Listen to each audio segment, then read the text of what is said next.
당신의 뇌가 지금 이 글을 읽고 있다는 사실 한번 생각해 본 적 있나요? 눈이 읽는 게 아니라 뇌가 읽는 거거든요. 더 무서운 건 이 뇌라는 기관이 손상되면 당신이라는 존재 자체가 바뀔 수 있다는 겁니다.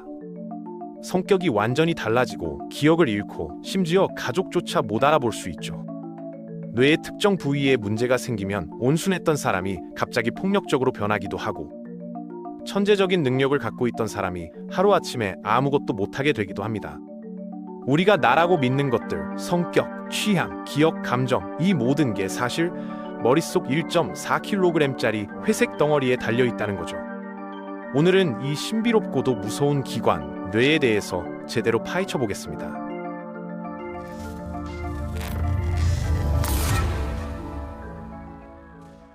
19세기 초반 독일에 프란츠 요제프 갈이라는 의사가 있었는데요. 이 사람의 취미가 좀 독특했습니다. 낯선 사람들의 두개골을 만지고 다녔거든요. 미용사도 아니고 안마사도 아닌데 왜 그랬냐면 이 사람은 두개골의 울퉁불퉁한 모양이 그 사람의 성격을 나타낸다고 믿었습니다.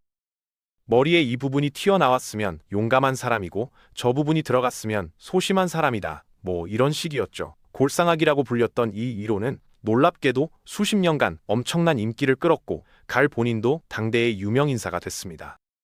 물론 지금 보면 완전히 엉터리 과학이었죠. 두개골 모양이 성격이랑 무슨 상관이 있겠습니까? 전혀 없습니다. 하지만 흥미로운 점이 하나 있는데요. 갈이 완전히 틀린 건 아니었다는 겁니다. 그가 맞춘 게 딱 하나 있었거든요. 바로 뇌의 각 부분이 서로 다른 기능을 담당한다는 개념이었습니다. 당시에는 정신이나 자아가 심장에서 나온다고 믿는 사람들도 많았고 영혼 같은 비물질적인 존재가 우리를 움직인다고 생각하는 경우도 흔했습니다. 뇌가 모든 정신활동의 중심이라는 생각 자체가 아직 완전히 자리 잡지 않았던 시대였던 거죠. 자, 그럼 뇌가 정확히 어떻게 작동하는지 들어가 보겠습니다. 일단 우리 몸의 신경계는 크게 두 가지로 나뉘는데요. 중추신경계와 말초신경계가 있습니다. 중추신경계는 뇌와 척수로 이루어져 있고 쉽게 말해서 사령부 역할을 합니다. 모든 중요한 결정이 여기서 내려지죠. 말초신경계는 온몸에 퍼져 있는 정찰병들이라고 생각하면 되는데 감각 정보를 수집해서 중추신경계에 보고하는 역할을 합니다. 손가락이 뜨거운 걸 만졌다, 발바닥이 뭔가 날카로운 걸 밟았다. 이런 정보들이 전부 말초신경계를 통해 뇌로 전달되는 거죠. 뇌와 정신의 관계를 가장 극적으로 보여준 사례가 하나 있습니다. 1848년에 일어난 피니어스 게이지 사건인데요. 철도 공사 현장에서 일하던 노동자였습니다. 어느 날 화약을 다루다가 폭발 사고가 일어났는데 쇠막대가 그 왼쪽 뺨을 뚫고 들어가서 머리 꼭대기로 빠져나갔습니다. 그 사이에 뇌가 있었거든요. 뇌를 관통한 겁니다. 놀라운 건 이 사람이 사고 직후에 일어나서 걸어 다녔다는 겁니다. 의식도 멀쩡했고 자기한테 무슨 일이 일어났는지 직접 설명까지 했습니다. 의사가 와서 진찰을 했는데 처음에는 믿지 않았습니다. 쇠막대가 머리를 관통했다니 말이 안 되잖아요. 그런데 게이지가 기침을 하자 찻잔 가득한 양의 뇌 조직이 머리에서 흘러나왔고 그제야 의사도 상황을 받아들일 수밖에 없었습니다. 몇 달 후 게이지는 신체적으로는 거의 회복됐습니다. 걷고 말하고 일상생활을 할 수 있었죠.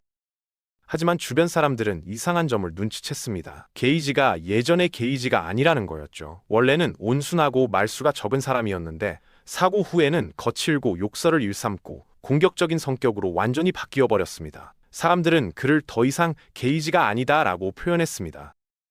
이 사례가 왜 중요하냐면 뇌의 특정 부위가 손상되면 그 사람의 성격 자체가 바뀔 수 있다는 걸 보여줬기 때문입니다. 기억이나 신체 능력이 아니라 성격이요. 물론 게이지 사례를 너무 단순화해서는 안 됩니다. 사고 전후의 기록이 충분하지 않고 서로 모순되는 증언들도 있거든요. 어쩌면 그는 시간이 지나면서 회복해서 나름 행복한 삶을 살았을 수도 있습니다. 하지만 이 사건이 의학계에 준 충격은 분명했죠. 뇌를 건드리는 건 곧 마음을 건드리는 것이라는 사실을 처음으로 확실하게 보여준 겁니다. 여기서 잠깐 많이들 들어본 이야기 하나를 짚고 넘어가겠습니다. 인간이 뇌의 10%만 사용한다는 말 한 번쯤 들어보셨죠? 만약 이게 사실이라면 게이지처럼 뇌의 4분의 2를 잃어도 아무 문제가 없어야 합니다. 그리고 나머지 90%를 활용하면 텔레파시나 염력 같은 초능력이 생길 것 같기도 하죠. 정말 흥미로운 생각인데요. 완전히 틀렸습니다. 뇌 스캔 영상을 보면 걷거나 말하는 것 같은 단순한 활동을 할 때도 뇌의 거의 모든 영역이 활성화됩니다. 게다가 뇌는 몸 전체 에너지의 20%나 소비하는 기관이거든요. 진화적으로 봤을 때 90%나 놀리면서 그렇게 많은 에너지를 쓸 이유가 전혀 없습니다. 자, 이제 뇌의 구조를 좀 더 자세히 살펴보겠습니다. 뇌를 이해하는 좋은 방법 중 하나는 러시아 전통 인형인 마트료시카를 떠올리는 겁니다. 인형 안에 인형이 들어있고 그 안에 또 인형이 들어있는 그 인형 말이에요. 가장 바깥쪽 인형이 가장 크고 정교하고 새 것이죠. 안쪽으로 들어갈수록 작고 단순하고 오래된 것들이 나옵니다. 뇌도 마찬가지입니다. 가장 안쪽에 있는 구조가 가장 오래된 것이고 바깥쪽으로 갈수록 진화적으로 나중에 발달한 부분들이죠. 뇌의 가장 안쪽, 가장 오래된 부분을 구뇌 또는 원시뇌라고 부릅니다. 뇌간이 여기에 해당하는데요. 척스가 두개골 안으로 들어오는 부분에 위치해 있습니다. 수억 년 전 우리 조상들, 그러니까 파충류나 그보다 더 오래된 생물들도 이 정도 뇌는 갖고 있었습니다. 뇌간 위쪽에는 연수가 있는데 여기서는 심장 박동, 호흡, 혈압 조절 같은 기본적인 생명 유지 기능이 자동으로 이루어집니다. 의식적으로 심장을 뛰게 하거나 숨을 쉬라고 명령하지 않아도 되는 건 연수 덕분인 거죠. 연수 위에는 뇌교가 있습니다. 뇌교는 다리라는 뜻인데 실제로 뇌의 여러 부분을 연결하는 다리 역할을 하면서 움직임을 조정하는 데 관여합니다. 뇌간 꼭대기에는 시상이 있는데요. 달걀 모양의 구조물 두 개가 쌍을 이루고 있습니다. 시상은 감각 정보의 중개소 역할을 하는데 시각, 청각, 촉각, 미각 정보가 전부 여기를 거쳐서 뇌의 다른 부분으로 전달됩니다. 뇌간 안쪽에는 망상체라는 손가락 모양의 신경망이 있는데 수면과 각성 상태를 조절하고 통증 인식에도 관여합니다. 뇌간 아래쪽 두개골 바닥 부분에는 소뇌가 있습니다. 작은 뇌라는 뜻인데 실제로 야구공 정도 크기밖에 안 되거든요. 하지만 하는 일은 엄청 많습니다. 비언어적 학습과 기억, 시간 감각, 그리고 무엇보다 수의적 운동을 조절합니다. 춤을 추거나 공을 던지거나 악기를 연주할 때 소뇌가 열심히 일하는 거죠. 술을 마시면 비틀거리고 균형을 못 잡는 이유가 바로 알코올이 소뇌 기능을 억제하기 때문입니다. 이제 구뇌 위로 올라가면 변연계라는 영역이 나옵니다. 오래된 뇌와 새로운 뇌 사이의 경계 지역이라고 할 수 있는데 감정과 기억의 핵심적인 역할을 하는 구조들이 모여 있습니다. 먼저 편도체가 있는데요. 강낭콩 크기의 신경 덩어리 두 개로 이루어져 있습니다. 편도체는 공포와 공격성을 담당하는데 동물 실험에서 편도체의 특정 부위를 자극하면 온순하던 개가 갑자기 맹수처럼 변하기도 하고 전극 위치를 조금만 옮기면 같은 개가 나비 그림자만 봐도 겁에 질려 움츠러들기도 합니다. 시상 하부는 이름처럼 시상 아래에 위치해 있는데 체온 조절, 생체 리듬, 배고픔 같은 항상성 유지에 관여합니다. 내분비계, 특히 뇌하수체를 조절하는 역할도 하죠. 그리고 쾌락과 보상을 느끼게 해주는 것도 시상 하부입니다. 쥐 실험에서 시상 하부의 보상 중추에 전극을 심고 스스로 자극할 수 있게 해줬더니 쥐들이 먹지도 마시지도 않고 쓰러질 때까지 그 버튼만 눌렀다고 합니다. 그만큼 강력한 쾌감을 주는 부위라는 거죠. 변연계의 마지막 핵심 구조는 해마입니다. 이름이 해마인 이유는 생긴 모양이 바다 생물 해마를 닮아서인데요. 학습과 기억 형성에 결정적인 역할을 합니다. 해마가 손상되면 새로운 기억을 만들지 못하게 되는데 과거 기억은 멀쩡한데 방금 일어난 일을 5분 후에 까먹는 상황이 벌어지는 겁니다. 영화 메멘토에서 주인공이 겪는 증상이 바로 이런 종류의 해마 손상으로 인한 것이죠.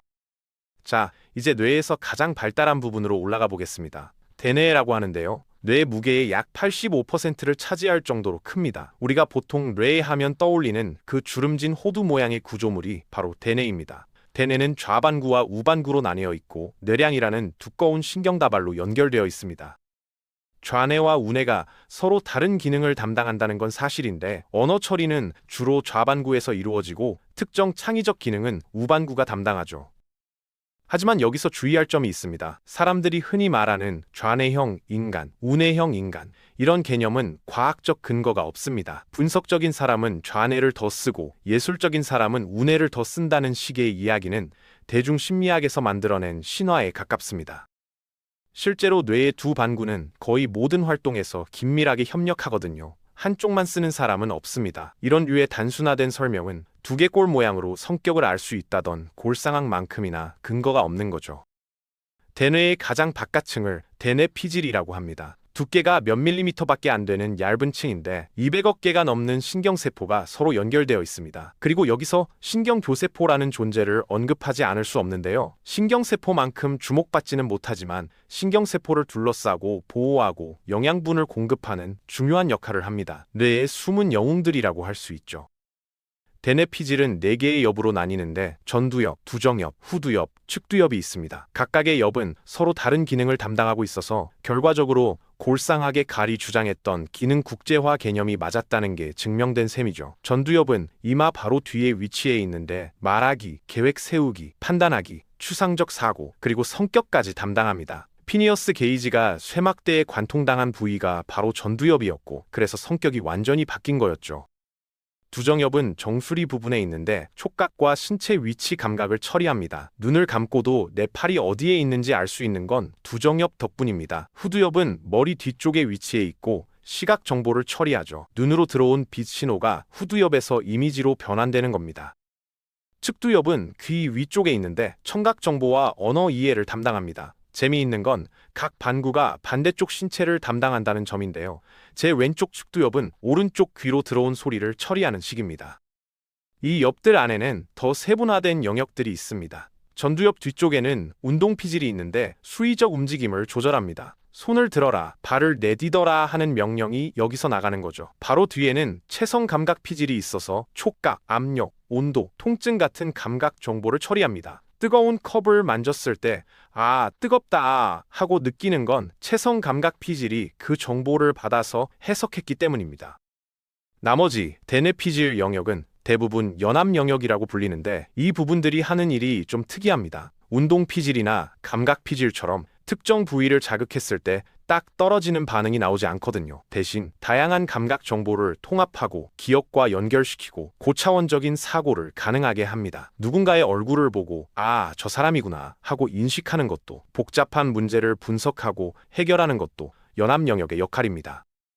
연합 영역이 손상되면 아주 특이한 증상들이 나타날 수 있는데요. 예를 들어 측두엽의 특정 부위가 손상되면 안면 인식 불능증이 생깁니다. 눈도 멀쩡하고 사람이 있다는 건 아는데 그게 누구인지를 인식하지 못하는 겁니다. 가족 얼굴도 못 알아보고 심지어 거울에 비친 자기 얼굴도 낯설게 느끼는 경우도 있죠. 이런 사례들을 보면 우리가 당연하게 여기는 능력들, 얼굴 인식이라든가 감정 조절이라든가 하는 것들이 얼마나 정교한 뇌 활동에 의존하고 있는지 알 수 있습니다. 결국 이 모든 이야기가 가리키는 결론은 하나입니다. 생물학과 심리학은 분리할 수 없다는 것. 뇌와 마음은 같은 것의 두 가지 측면이라는 겁니다. 어떤 신경과학자들은 마음이란 뇌가 하는 일이라고 표현하기도 합니다. 뇌의 화학적 불균형이 우울증이나 불안 장애를 일으킬 수 있고 외상성 뇌 손상이 성격을 바꿀 수 있으며 특정 영역의 과활성화가 환청이나 환각을 만들어낼 수도 있죠. 우리의 생각, 감정, 기억, 결정, 이 모든 게 결국 뇌 안에 수십억 개의 신경세포들이 주고받는 전기화학적 신호의 결과물인 겁니다.